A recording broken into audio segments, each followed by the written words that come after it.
What's up? You're watching HIVEMIND. As usual, I'm Riley. And I'm Graydon. And we have a very special guest with us today. We have the one, the only, Bobby Caldwell. Am I really? Yes, okay. yes. All right. Thanks for being here. Well, thanks for that. That's a brilliant intro. Thank you. Of course. This segment is called Under the Influences. Okay. So, I have been for years. so Bobby, you're a man of many accolades, but perhaps none is more talked about than an award you got in 1979 from Billboard magazine. Can you tell us a little bit about that one? Oh yeah, best new black artist Yes. of the Yep. year. Yeah. That's the one. How'd you wrangle that one in? Well, I don't know. I don't think anybody got the memo, but eventually, the truth came out. No, it was the end of the year nominations from Billboard mag. Yes. Kind of like their Grammy, whatever. Mm-hmm. And so, they noted all the artists they thought were upcoming and promising, and I was named as the best new black artist of the year. Yes. And at this time, What You Won't Do for Love had become like this black iconic anthem. Yeah. And it wasn't until I actually got out there and started performing, first with Natalie Cole, that it became evident that indeed he was white. What was that shock like on people's faces? You could hear a pin drop in the audience, but it's like... And they were receptive overall. Yes. And to this day, have been, yeah. Yeah, I was going to say there's kind of been a renaissance. Like people kind of had that realization in the early 80s or whenever they got to see you on tour with Natalie Cole. But then also, if you go to any of your live performances on the internet, there's always comments of people just finding out that you're white just now. Like, There like are some holdouts That's there. what I'm Yeah. saying. They're holding out. Yeah. Actually, I've had people tell me in elevators, hey, man, I lost $100 betting that you were black. Oh, my like God. they wanted me to reimburse them.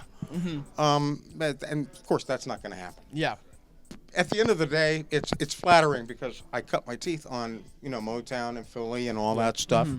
And so when the black community says, man, we're taking you under our wings, that to me is the ultimate form of flattery because, hey, if they can take me under the fold, those years of listening when I was a child, it paid off.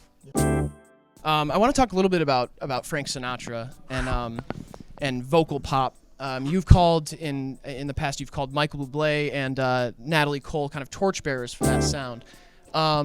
I want to know if you think they're who the torchbearers are of R&B and jazz and soul and some of the other kind of genres you've made your name in. Wow, great question. Thank you. Yeah, the torchbearers. Well, I can only tell you, my favorites as of today. I love John Legend. Oh yeah. He's got that throwback class. Usher. Let's see. God rest his soul. Who's the guy I'm trying to think of? Luther Vandross. Who's just awesome. That debut album. A real pioneer. And year before last, we lost one of the greatest in my mind who pioneered Earth, Wind, and Fire, Maurice White. There's not a lot that I can hang my hat on right now. Mm-hmm. There's a lot of great music being made. It's just the act, the style, the class, the bravado.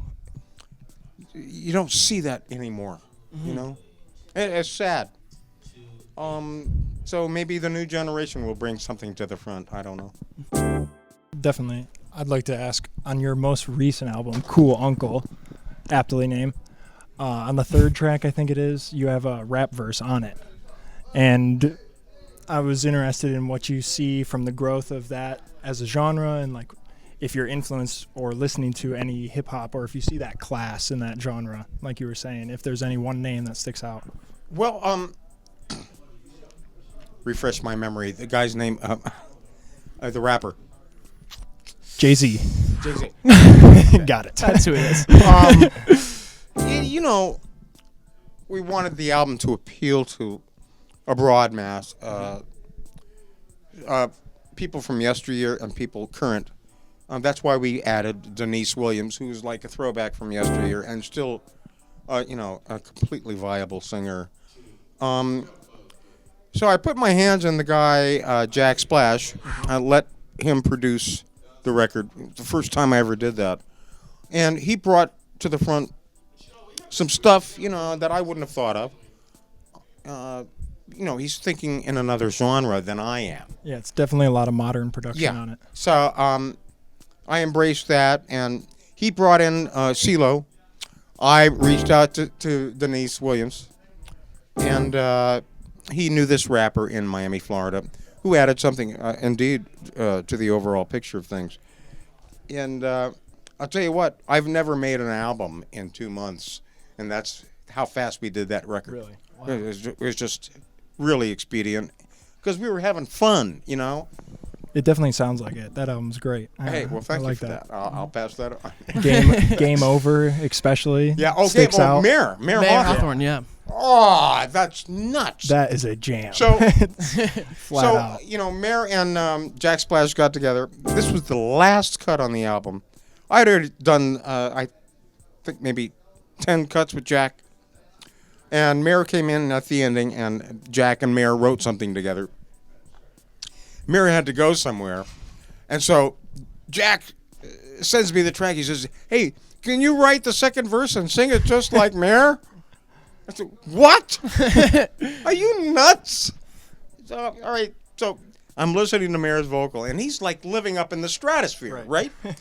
So I honed it and opened myself up, and I zeroed in. I put him up on a grid, and I saw what he was doing, and then I wrote the verse, sang it as much like Mayor as I could have.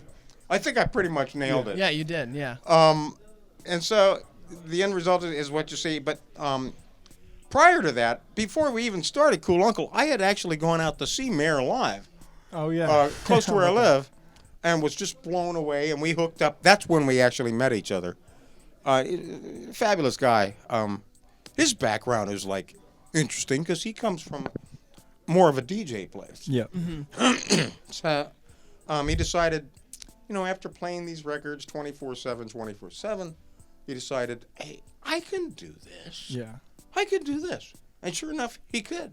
I think and I love you. You know that commercial he has on TV? Mm-mm. I don't think I've seen it. Oh man, it's just it's killer. It's killer. So I think the world of Mayor. I really do. Yeah. I want to take it back to Miami for a second. Okay. Is it true that your mother did real estate for Bob Marley? Yes, it is. And so, did you develop a friendship with him? Yes, I did. Awesome. So, what was that like to just be around such an iconic figure? Bob was, man. There was this hangout in Hialeah, Florida. It was like a Rasta hangout, and I was recording my album in Hialeah. It was just 10 minutes away, and this was kind of like some of the guys from TK Records would come out to this this broken down shell of a house, and we'd barbecue and stuff like that, the smoke and the hookah and all that stuff. That's where I met Bob, and we were introduced, and he heard my last name, and he said, "Caldwell, your mom is a real estate broker?" I said, "Yeah, why?" "She just sold me my house in Miami." I said, "What?" Yeah, and so this friendship ensued, and he starts passing on all this wisdom, this Rasta wisdom. It was pretty awesome. And aside from that, the guy was pretty much a spiritual leader for his cult. And I finally came to find out what the dreadlocks meant. And they got started because the dreadlocks is bearing the hurt of mankind on yourself is the sign of the dread. So it's like bearing the dread of mankind. Okay.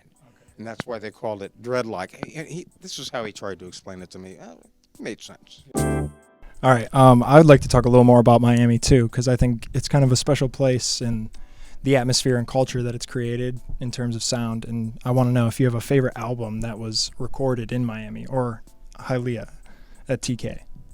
Of mine? No, just like in general. Yeah, in general. Like an album that really sums up the feeling of the area and the same inspiration that you soaked in. Wow. Because I have one specific one in mind, and I'd like to know yours.